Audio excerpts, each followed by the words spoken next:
Apa kabar kalian hari ini?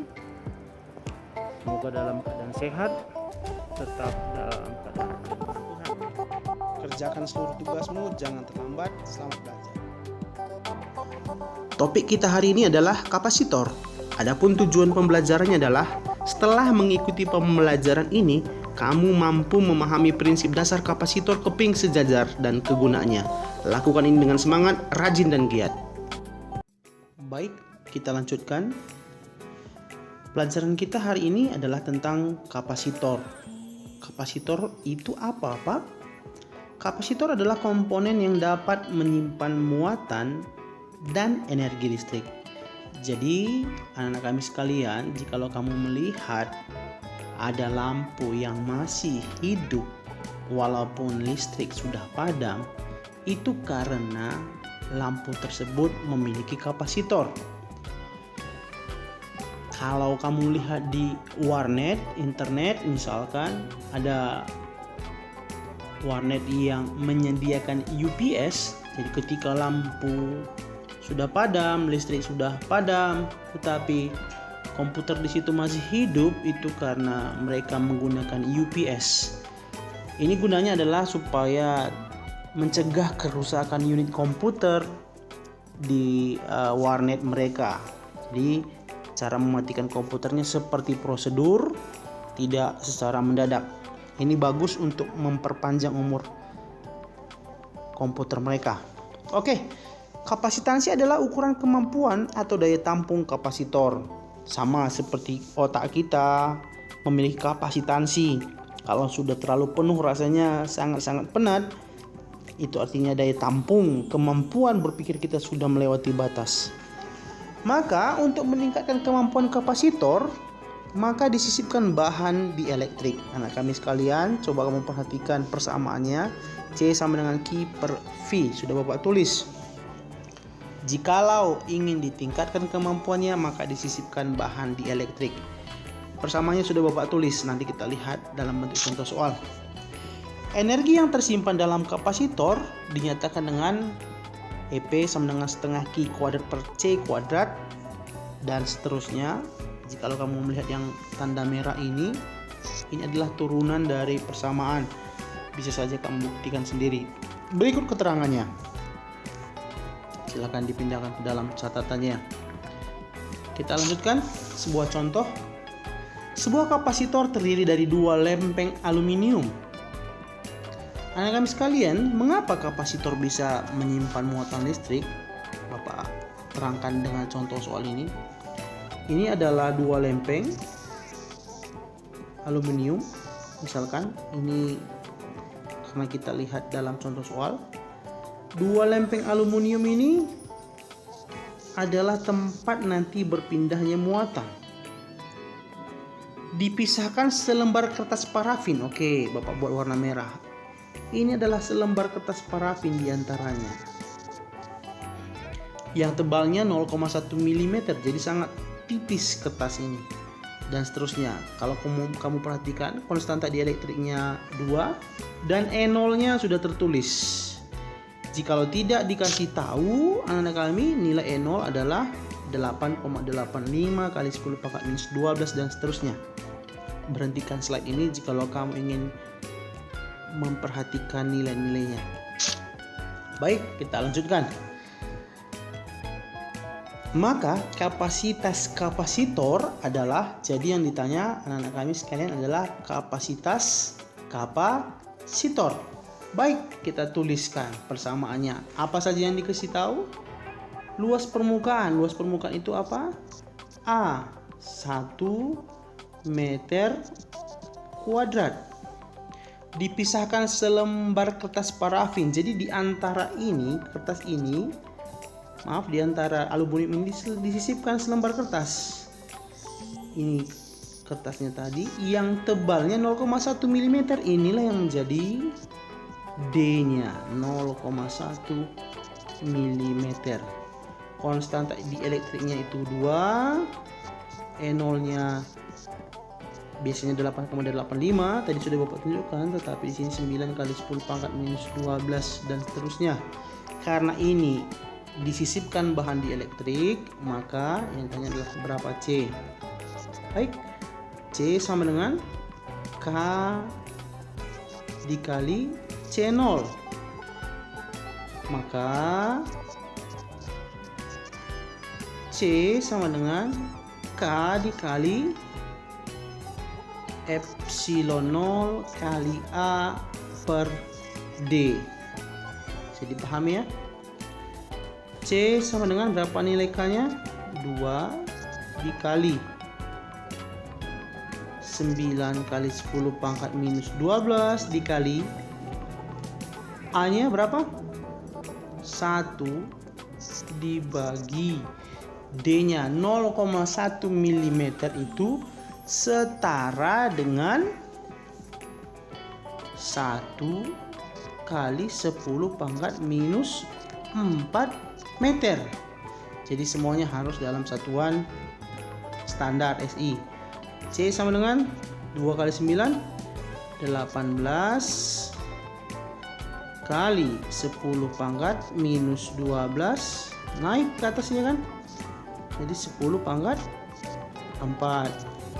C sama dengan 18 kali 10 pangkat minus 8 atau sama saja dengan 0,18 mikrofarad. Kamu ingat ya berapa mikro? Baik, kita lanjutkan. Potensial listrik oleh bola konduktor bermuatan. Kita bicara kapasitor yang menghasilkan potensial listrik. Anak kami sekalian, ada dua yang perlu kamu perhatikan. Bapak terangkan yang pertama, ini adalah potensial listrik oleh bola konduktor bermuatan. Sudah pasti ketika bola ini memiliki potensial itu V. Bapak buat ini adalah R dan di luar ini adalah R kecil. Maka potensialnya yang pertama, potensial di titik R. R itu kamu lihat di jari-jari bola, maka potensial di titik R ya, di jari-jari ini V sama dengan kaki robek ya, masih ingat? Dan jikalau potensial di titik R, mana R di luar ya, itu V sama dengan kaki per robek R kecil. Masalahnya anak kami sekalian, jikalau seandainya titiknya itu berada di dalam ini, katakanlah di sini ya, maka yang kita gunakan adalah potensial di titik R besar. Itu artinya jikalau masih di dalam bola, maka kita pakai nomor 1. Maksudnya gimana Pak? Misalkan R-nya 15. Yang ditanya seandainya pada titik ini katakanlah 10 misalkan. Maka tetaplah yang kita pakai 15 sesuai dengan persamaan ini. Tetapi kalau potensial di titik R kecil ini di luar bola, tergantung sudah berapa nanti jari-jarinya. Yang mau Bapak tunjukkan tadi adalah dua hal. Bapak bilang ini hanya mengulang pelajaran minggu lalu. Potensial listrik oleh bola konduktor bermuatan identik dengan medan listrik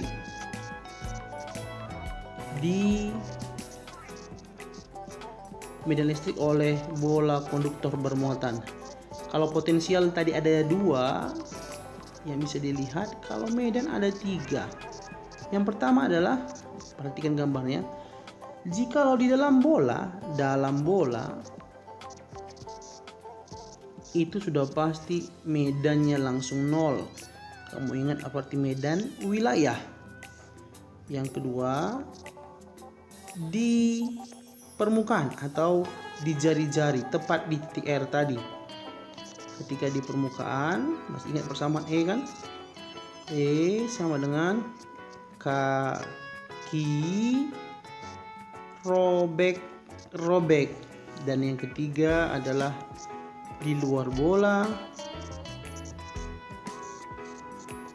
E sama dengan kaki, robek R kecil. Baik, kita lihat contoh. Bola konduktor bermuatan minus 2,5 mikrokulom ya. Jadi kalau sudah dalam potensial dia bernilai minus, itu sudah dimasukkan ke dalam perhitungan. Kita lihat. Pertanyaan pertama adalah potensial di titik 5 cm. Maka V sama dengan K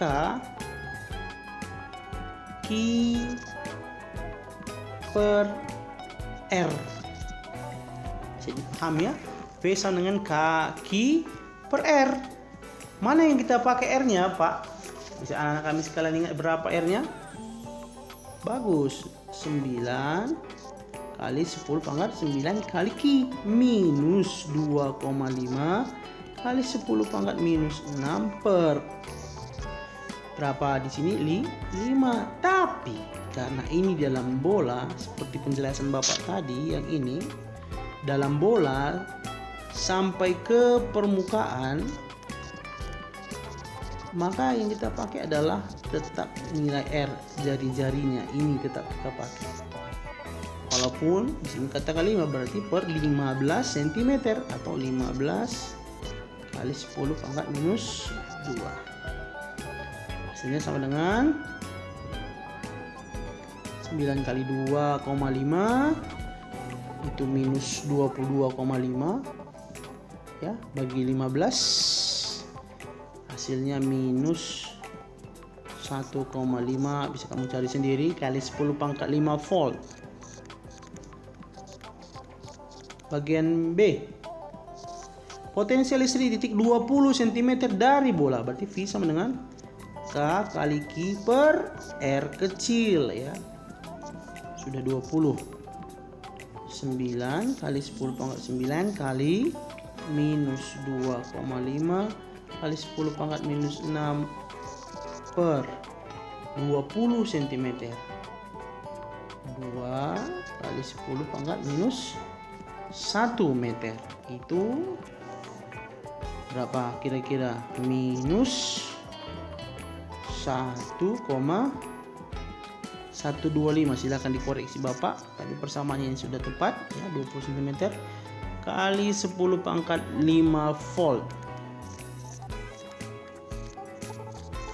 Yang ketiga C, pertanyaannya besar dan arah medan di titik-titik tersebut.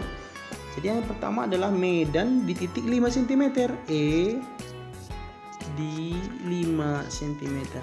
Pertanyaan Bapak, 5 cm itu di dalam bola, di kulit bola, atau di luar bola jika jari-jarinya 15 cm.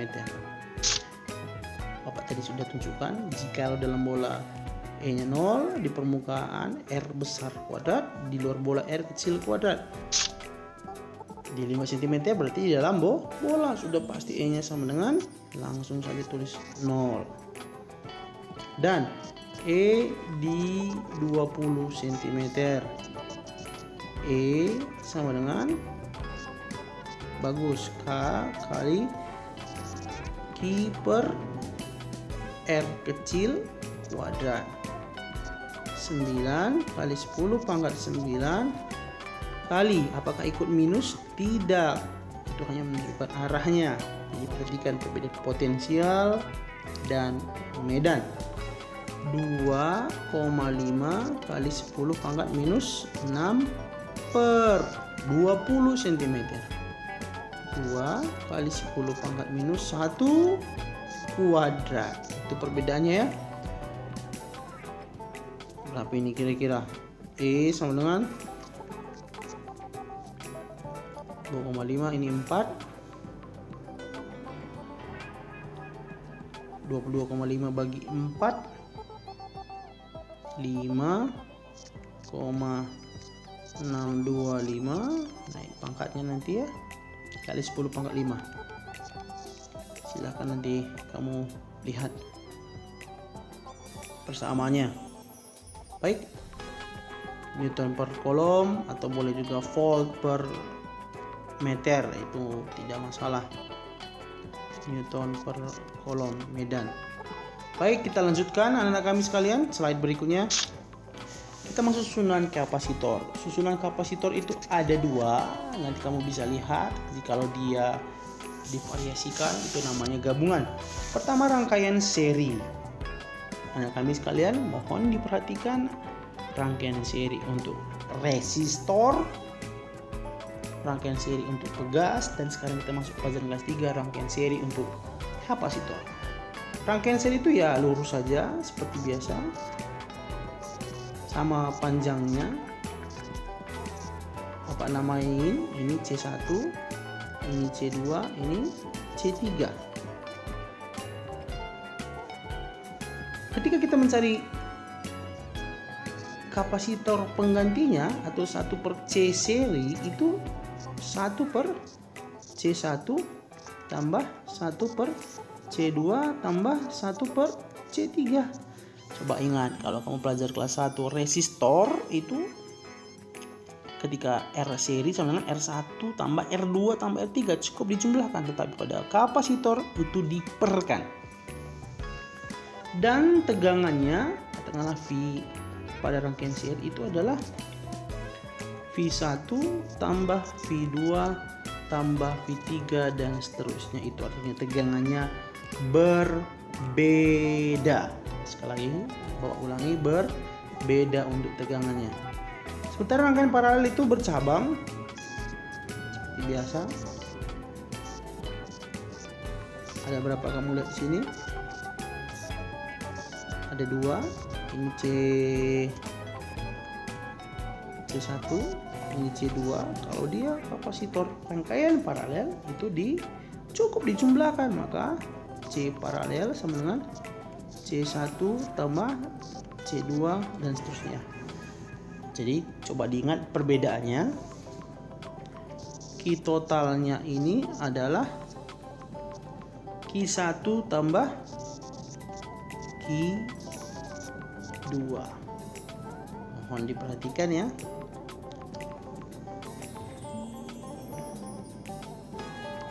Baik, anak-anak kami sekalian, coba kamu lihat contoh berikut.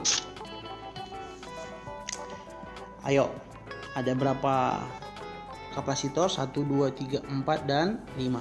Pertama yang mau diselesaikan adalah rangkaiannya dulu. Ini rangkaian apa? Bagus, itu rangkaian paralel. Kalau paralel digimanakan tadi? Cukup dijumlahkan. Maka kita kerjakan.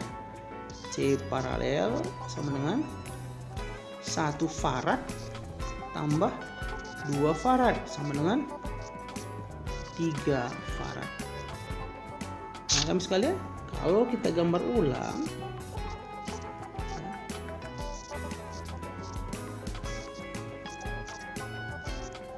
gambarnya sudah lebih menjadi sederhana. Kalau kamu lihat tadi ada 4 farad di bawah. Nah, rangkaiannya tinggal begini. Tidak usah bingung. Baik, kita tuliskan nilai-nilainya. 3, 6, 4. Ini 3, ini 6, ini 4 farad. Sementara yang di tengah anak kami, tadi sudah kita cari nilainya, penggantinya berapa? 3 farad. Iya, inilah yang baru 3 farad. Baik, coba perhatikan rangkaian yang ini. Ini adalah rangkaian seri. Kalau rangkaian seri bagaimana anak kami? Cukup di 1 perkan. Ayo sama-sama. 1 per rangkaian seri sama dengan 1 per 3 tambah 1 per 3 tambah 1 per 6. Berapa KPK nya?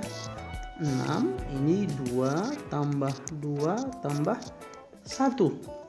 1 per R seri sama dengan 5 per 6. Kita butuh R seri anak-anak kami. Berarti R seri sama dengan 6 dibagi 5. Jangan lupa dibalikan. Apakah ini sudah selesai? Belum, karena ada yang 4 farad. Maka C paralel sama dengan 6/5 tambah 4.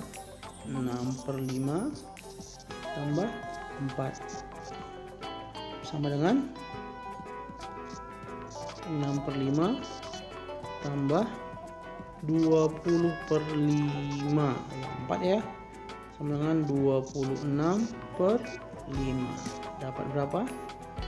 Dapat 5. Sisanya berapa? 1. 10 bagi 2, 10 bagi 5 masuk berapa? 5,2 farad. Pertanyaannya tadi adalah berapa energi yang tersimpan. Bagaimana mencari energi tersimpan? W atau E sama saja. E sama dengan setengah kali, kalau kamu lihat persamaan yang pertama tadi ya, yang warna merah ini setengah CV kuadrat.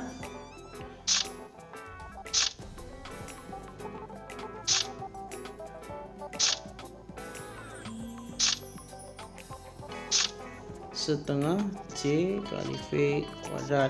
E sama dengan setengah C nya 5,2. Sudah dapat V nya.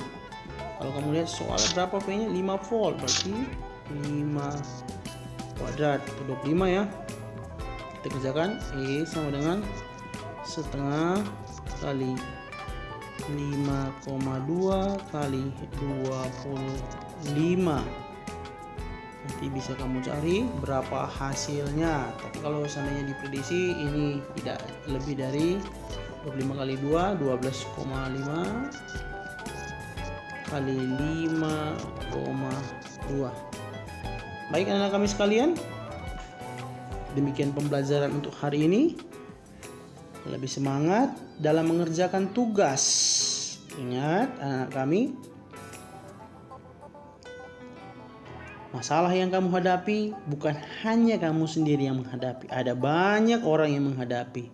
Yang paling penting adalah kamu tidak dihanyutkan oleh masalah. Kamu mampu mengatasi masalah. Tetap semangat, kerjakan tugasnya. 12 IPA 3 sangat banyak yang tidak mengerjakan tugas. Bapak apresiasi kelas 12 IPA 2 yang hampir selalu mengerjakan tugas, dan diantaranya adalah kelas 12 IPA 1 dan 12 IPA 4. Serius belajar, jangan pernah mau menumpuk-numpuk tugasnya. Sekian pembelajaran dari Pak Wef, semangat terus. Salam mesin.